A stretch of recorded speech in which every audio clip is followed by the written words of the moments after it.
Oke Zoners, welcome di program talk show Oke Zoners.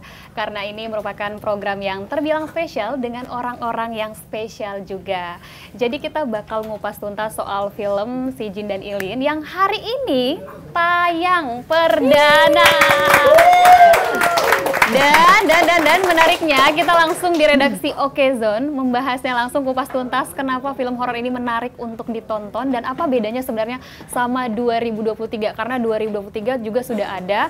Bahkan aku baca nih di komen-komen TikTok, di sosial media, kayaknya ini lebih serem katanya. Apalagi survei bilang kalau orang Indonesia itu kalau tingkat untuk film horornya itu katanya paling tinggi. Bener apa enggak? Kita tanyakan aja langsung, kita cari tahu langsung sama ada Kak Yunita, Mbak Hadra dan Kawai. Halo. Halo semuanya. Nah, kakak-kakak Mbak, sebelum kita tanya lebih dalam soal horornya, mungkin izin diperkenalkan namanya dan sebagai apa di film ini. Jadi dari Mbak Hadra dulu. Halo, saya Hadrah Daengratu. Saya sutradara film Kitab Si Jin dan Ilin. halo, aku Yunita Siregar. Aku di sini berperan sebagai Yuli. Halo, aku Kawai Lebiba, di sini berperan sebagai Tika. Oke, Mbak, sebelum kita lebih dalam lagi nih, Mbak Hadra mungkin dijelaskan sedikit sinopsisnya ini seperti apa dan kenapa menarik, apa bedanya sama di tahun 2023? Kak. Oke, ini Kitab Si Jin dan Ilin adalah kitab yang mencatat perbuatan buruk dan baik manusia. Gitu. Di sini bercerita tentang seorang tokoh Yuli gitu yang selama hidupnya dia terus-menerus mendapat perlakuan yang buruk dari keluarganya, dari saudara tirinya dan ibu tirinya gitu. Dari kejadian itu akhirnya dia berontak dan membalaskan dendamnya dia dengan jalan santet. Gitu. Berarti masih sama di tahun 2003 juga ini soal balas dendam ya Mbak? Iya, ini tentang balas dendam, tapi bedanya kali ini kita menyempurnakan cerita yang tadinya hanya si Jin. Kali ini kita juga mengupas tentang Ilin, kitab yang mencatat hal baik manusia. Gitu. Kira-kira inspirasi ngangkat cerita ini dari mana Mbak? Ini memang fenomena yang terjadi banyak ya di sekitar kita gitu. Ada teman-teman kita, tetangga atau kenalan kita gitu yang sering banget kena bully gitu, terus dihina, diremehkan terus-menerus dalam hidupnya, padahal dia sebelumnya tidak pernah melakukan hal yang jahat gitu ke orang lain. Tapi orang lain ngerasa melampiaskan amarahnya, emosinya ke tokoh yang ia bully tuh dia merasa puas gitu. Jadi awalnya memang kisah ini karena relate dan banyak terjadi, itu yang kita angkat sebagai premis gitu. Oke, karena relate juga. Betul. Ya. Terus kemudian juga kita kan selama ini taunya hanya perbuatan baik dan buruk kita dicatat oleh malaikat. Okay. Nah, dicatatnya di mana? Kita juga harus tahu bahwa ada namanya kitab Si Jin dan Ilin. Oke, menarik. Nah, tadi kita sudah dengar sudut pandang dari sutradara kenapa akhirnya mengambil ini ya Mbak. Kita mau cari tahu juga sama Kak Yunita, ketika dapat peran, bisa dikatakan ini peran utama lah ya sebagai Yuli. Gimana ketika merespon, wah sebagai Yuli nih gitu? Gimana Kak? Awalnya juga menurut aku dari judulnya aja udah sangat menarik gitu, karena ternyata termasuk aku banyak sekali orang yang ketika dikasih tahu kitab Si Jin dan Ilin itu belum tahu apa itu artinya gitu. Jadi aku pun berkesempatan ketika mulai reading tuh baru tahu, oh ada ya kitab ini benar-benar tertulis di Al-Quran. Kalau kitab Si Jin mencatatkan hal buruk, kitab Ilin mencatatkan hal baik. Dan ketika aku baca skenarionya tuh sangat complicated, sangat kompleks gitu, sampai aku bingung ini eksekusinya gimana ya nanti ya. Tapi karena aku tahu dengan siapa aku akan bekerja sama gitu loh, jadi aku yakin banget hasilnya pasti akan di luar apa ya, aku aja nggak bisa ngebayangin gitu ketika scene-scene itu dibentuk tuh kayak apa gitu. Terus kan ada perubahan-perubahan terus ya Bu ya, dari draft 1, draft 2, wah sampai ke draft 5 udah kayak ini gimana ya aku yang menghadapinya gitu. Dan pastinya untuk mendapatkan karakter Yuli ini suatu hal yang sangat aku syukuri, karena juga sangat men-challenge kemampuan acting aku. Salah satu peran yang sangat menantang buat aku karena perubahan emosi Yuli yang berangkat dari korban menjadi pelaku, gimana ketika dia membalaskan dendamnya ini juga tidak serta-merta membuat orang tuh benci gitu, tapi ada rasa empatinya juga, itu sangat tricky sih. Dan akhirnya gimana membangun karakter itu? Apa ini pertama kali di horor kah? Apa gimana? Kalau untuk horor ini yang kedua sebenarnya, tapi di horor aku yang pertama aku tidak terlalu bersinggungan dengan hal mistisnya. Jadi kalau untuk buat aku personally, untuk the whole experience horor itu di film ini sih. Aku baru tahu secara teknis, secara semua hal mistisnya tuh aku yang langsung bersinggungan karena Yuli yang ritual gitu. Oke. Kalau ngomongin soal mistis, pernah ngalamin gak gitu pas lagi scene apa sebelum? Kayaknya Mbak Handra kata bener ngalamin apa gimana? Pas syuting? Iya, pas syuting apa? Iya, pas syuting. Pas syuting ada sih beberapa kali waktu itu. Boleh cerita dikit dong, Kak? Pertamanya tuh pas aku baca mantra ya Bu. Jadi ada mantra di sini. Ketika aku baca mantra itu pertama kali, karena aku mungkin sangat fokus dan semua energi aku arahkan ke situ, selesai cut, aku langsung kayak ada sensasi kesemutan tapi menjalar gitu ke seluruh badan. Awal dari tangan, karena aku ritualnya gini ke tangan. So aku bilang sama Bu, tadi aku pas take ini ngerasain ini segala macam, nih istighfar terus ya, karena memang mantra yang kita pakai tuh mantra beneran gitu kayak. Oh iya. Makasih Ibu info.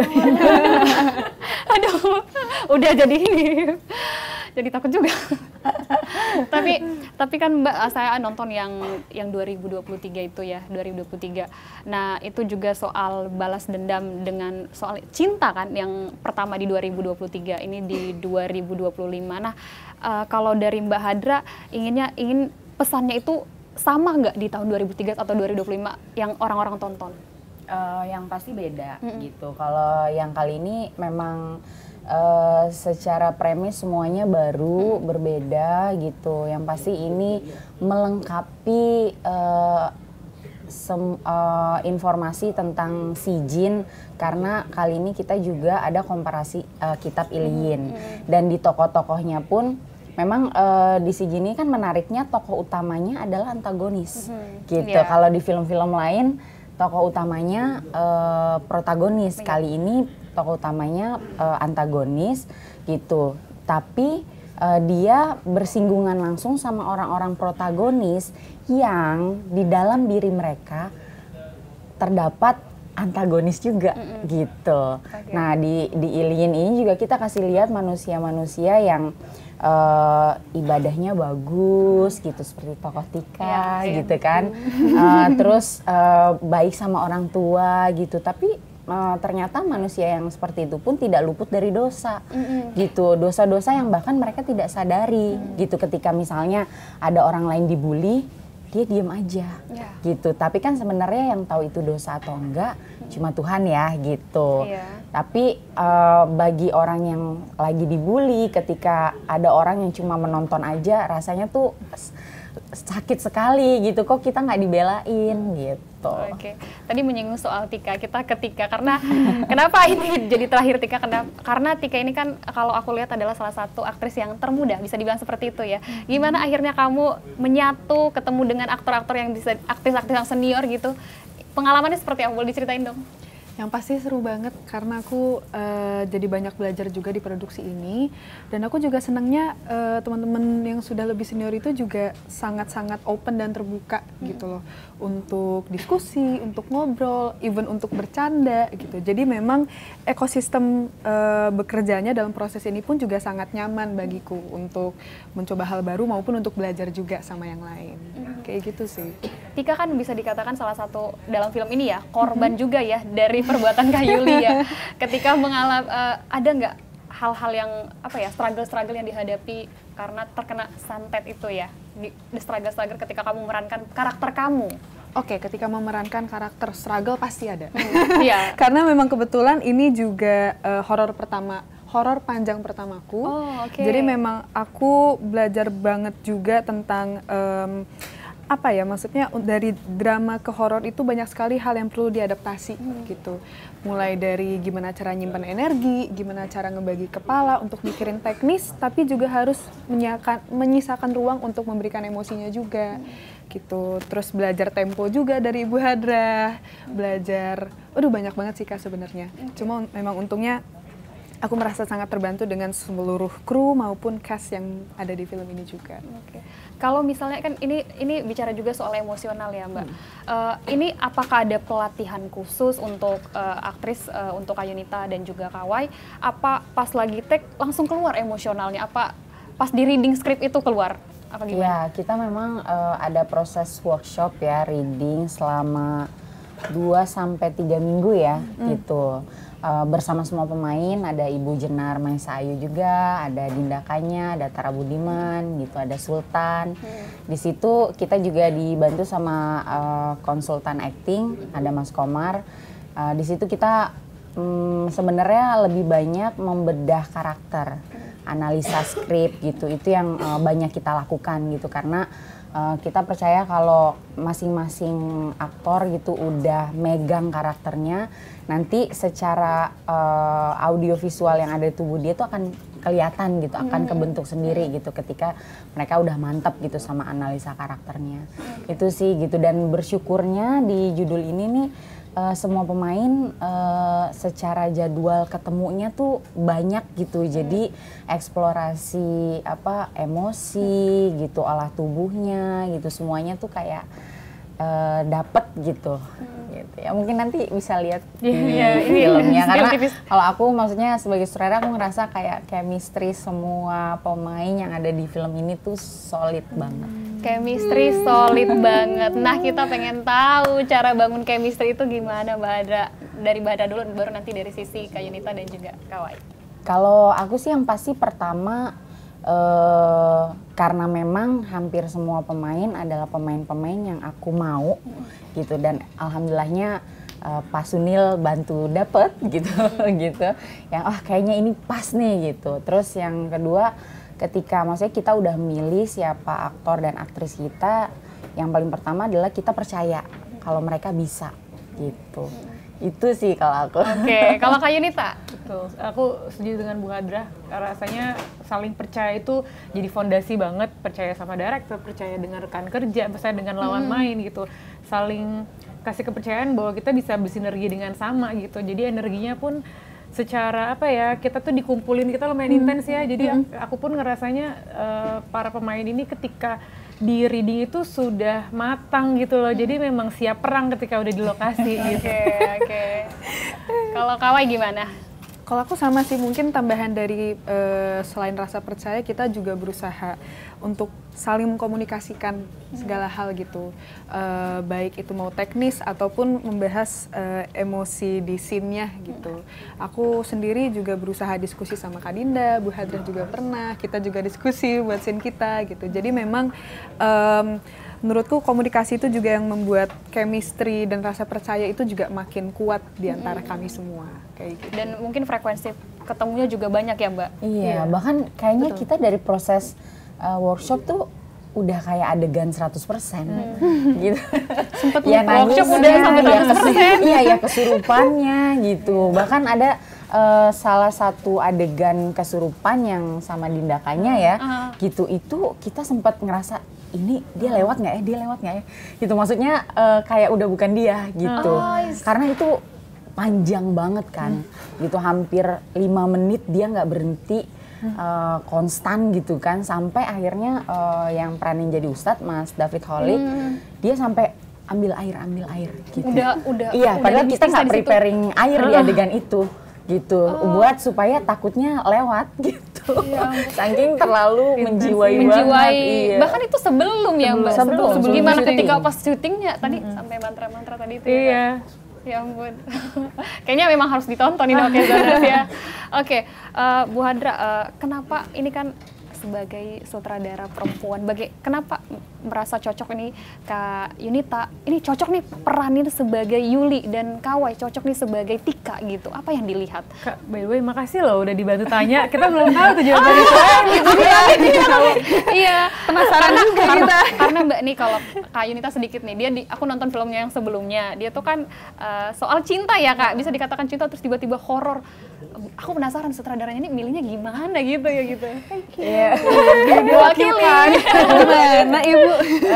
Yang pasti pertama karena memang aku udah pernah lihat di film mereka yang sebelumnya dan aku suka pakai banget gitu. Banget gak tuh? Aku suka banget sama film mereka yang sebelumnya. Terus kedua memang kita pengen banget nyari sesuatu yang beda yang belum banyak ada di film horor gitu. Terus dan maksudnya aku ngerasa ter-challenge gitu bahwa bisa ngasih, maksudnya ngasih lihat kalau mereka tuh bisa ngasih warna atau nuansa yang baru nih di horor gitu. Yang pasti kan memang di Kitab Si Jin dan Ilin memang bukan cuma sekedar nampilin adegan horor, sadis dan ngeri aja, tapi juga kedalaman emosi tuh yang cukup kuat gitu. Jadi secara dramanya tuh dramaturginya kuat banget sejak dari skenario gitu. Makanya aku pikir memang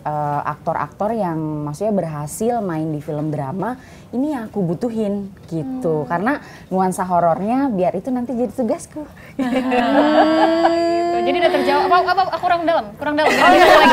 Coba ditransfer dulu pertanyaannya nanti. Gitu. Dan maksudnya kan memang bahkan tadi aja lewat ke sini mereka dipanggil udah bukan nama mereka sendiri gitu, nama karakter mereka yang sebelumnya gitu. Artinya karakter-karakter yang mereka mainin cukup memorable, diinget orang banget gitu. Dan buat aku ketika orang udah manggil mereka dengan karakter mereka, berarti mereka berhasil memainkan itu. Dan aku berharap maksudnya di Kitab Si Jin dan Ilin itu juga akan seperti itu. Amin. Amin ya Allah. Amin. Kalau Tika, jadi Tika nih udah ke bawah nih juga Mbak namanya. Kalau Kawai, apa tadi kan Kak Yunita sudah bilang ada hal mistis yang dia dapatkan. Kalau kamu ada nggak? Mungkin boleh ceritain sebagai korban nih. Mungkin kalau aku lebih di mimpi sih, cuma aku nggak tahu apakah itu emang karena otaknya belum istirahat atau gimana. Cuma waktu itu syuting sudah hamin berapa hari lagi menuju selesai, lagi di salah satu set, itu aku malam-malam lagi nunggu syuting, terus capek, akhirnya aku tidur dulu aja lah. Nah pas di tidur itu aku ngalamin mimpi yang agak bikin deg-degan. Itu kayak gabungan dari ketindihan sama looping. Jadi yang kayak kirain udah bangun ternyata belum, Nah itu aku ngalamin hal kayak gitu, ketindihan, sekalinya bisa bangun, balik lagi, berulang kali, ada temanku juga nggak bisa ngomong. Akhirnya ada satu titik abis aku kebalik gitu, aku nengok ke sebelah kananku, ternyata aku ngeliat ada diriku sendiri lagi duduk di sebelahku gitu. Bajunya sama, celananya sama, cuma dia pakai kerudung, aku nggak bisa ngeliat mukanya. Di situ aku lebih kemarah sebenarnya daripada takut, karena kok kamu ambil raga saya sih gitu, itu kan raga saya gitu, cuma karena ketindihan jadi gak bisa ngapa-ngapain. Bangun-bangun udah kayak di trailer, udah keringetan, udah basah, udah capek, dan ternyata kalau dihitungnya 3 jam lah looping mimpi kayak gitu. 3 jam? Kalau dihitung dari mulai tidurnya gitu. Kalau ketindihan itu kan capek banget ya rasanya, sebagai yang pernah ngalamin juga. Nah itu makanya Kak udah basah banget, udah capek gitu. Cuma lebih ke bingung aja gitu, nggak takut untungnya alhamdulillah. Dan sebenarnya dari situ udah ada firasat yang aduh. Soalnya setelah itu scene yang cukup deg-degan juga tuh untuk Tika, tapi kayak wah ini kalau diambil nih takut deh, ini takut ada kayak ada sign aja lah gitu gimana. Cuma untungnya kami malam itu langsung istirahat. Karena udah terlalu malam juga, biar gak ada yang sakit segala macam, kita pulang, jadinya gak jadi diambil malam itu. Frekuensinya itu terjadi hanya sekali doang apa selama gimana? Kalau yang aku alamin memang di situ doang sih untungnya gitu, karena sebelumnya pun tidak pernah ada gangguan-gangguan yang gimana-gimana gitu, dan memang dari awal, dari reading juga sudah diajari untuk proteksi diri ya gitu, dari ada bacaan-bacaannya lah atau apa gitu. Jadi alhamdulillah sih nggak ada yang parah gitu lah gangguannya. Kira-kira bakal jerah nggak? Nanti kalau ada project dari Mbak Hadra lagi? Enggak lah. Enggak lah, bakal mau lagi ya? Mau dong. Mau. Tapi besok dipocongin. Kalau itu Bu, Berpikir dulu ya, tunggu dulu ya. Oke. Kak Yunita balik lagi ke kakak sebagai aktor utama. Gimana switching modenya jadi ketika ada di film horor ini, Kak? Gimana ya, kita kalau saya sebagai nih misal dari kalangan Gen Z ngelihat kakak, ya udah kakak kelihatannya ya udah di film kakak yang cocoknya di percintaan nih, terus tiba-tiba jadi ke horor. Gimana kakak switchingnya itu supaya orang-orang bisa melihat saya bisa hidup di karakter ini, saya juga bisa hidup di karakter ini kayak gitu? Awalnya pastinya kita sama Mas Komar, sama Bu Hadra, kita diskusi banyak membentuk karakter Yuli ini gitu. Dan kalau dari aku sendiri, kebetulan aku juga horor itu bukan salah satu, bukan yang aku cari gitu loh. Jadi kalau film horor tuh kalau lagi ada aja aku tonton gitu. Jadi pas dapat horor aku lumayan banyak nonton film horor, dan aku juga lumayan banyak cari referensi karakter yang hampir mirip menjalani kehidupan kayak Yuli yang tadinya korban menjadi pelaku. Jadi aku juga nonton referensi, dan setelah nonton referensi itu aku kulik, aku lihat porsinya Yuli ini segimana gitu.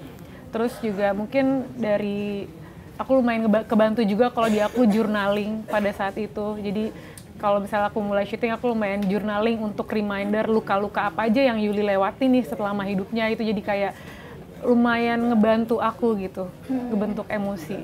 Oke. Dan Mbak Hadra, ini berapa lama sih prosesnya sampai akhirnya sampai tayang ke sini? Dan kemudian apa kalau Mbak punya cerita mistis juga bisa di-spill ke Okezoners nggak? Kalau prosesnya yang pasti dari development skenario sampai jadi skenario tuh sekitar setengah tahun gitu sama Lele Laila penulisnya.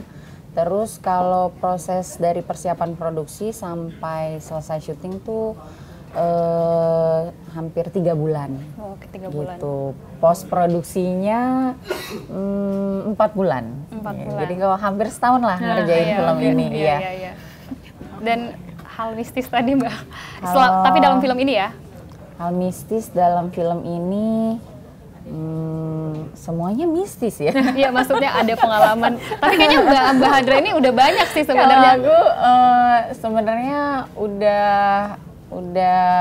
di titik yang maksudnya bukannya takut ya, tapi ketika syuting tuh selalu excited yang aku selalu menempatkan diri aku sebagai penonton tuh, kalau jadi penonton nih udah serem belum nih gitu, udah deg-degan belum nih gitu, udah kerasa belum nih sadisnya gitu, lebih kayak gitu sih. Jadi maksudnya kepala aku udah mikirin visual, udah mikirin desain audionya ketika adegan ini sedang dibikin gitu.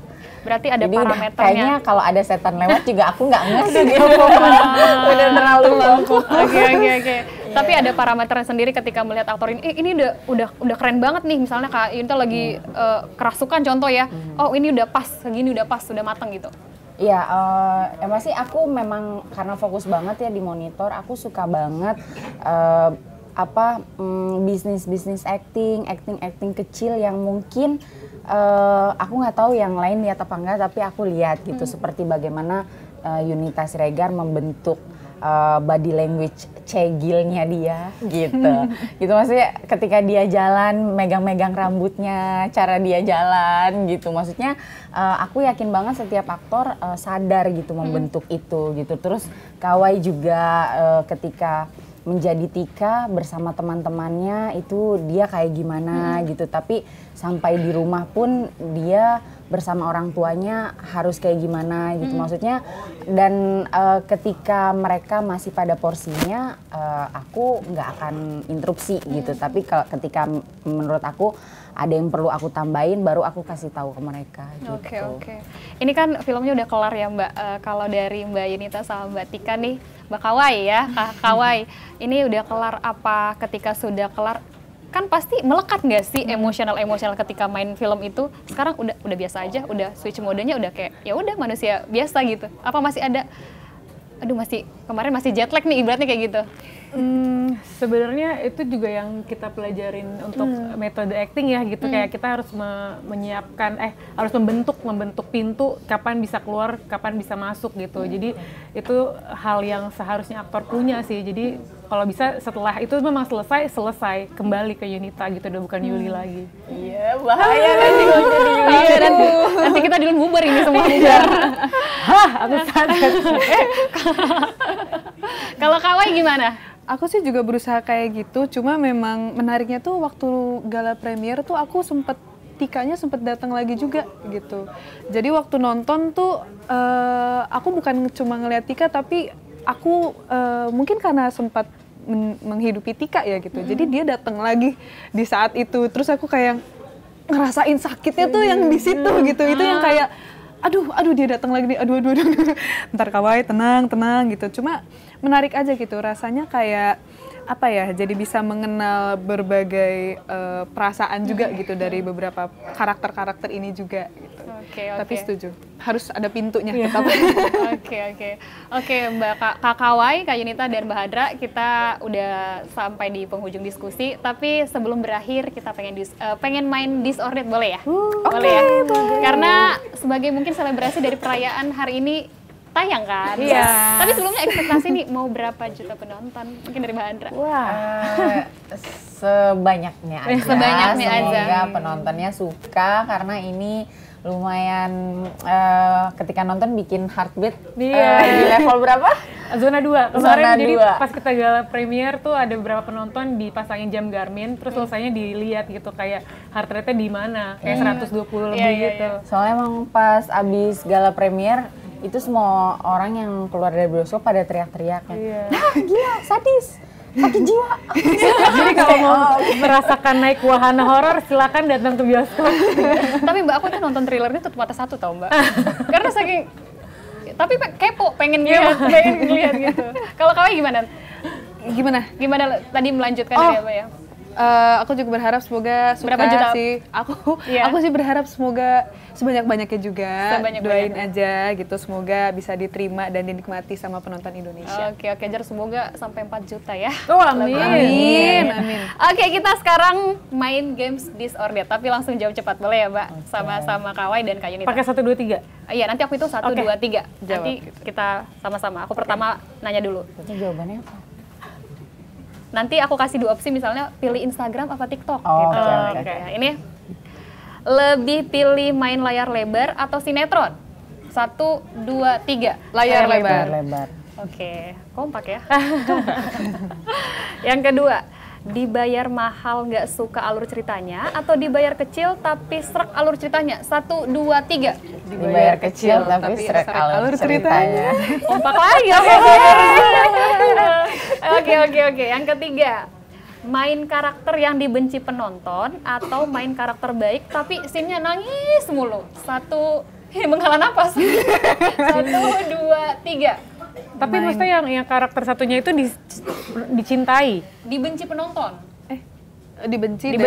Dibenci penonton atau main karakter baik, scene-nya nangis mulu. Oh, oke.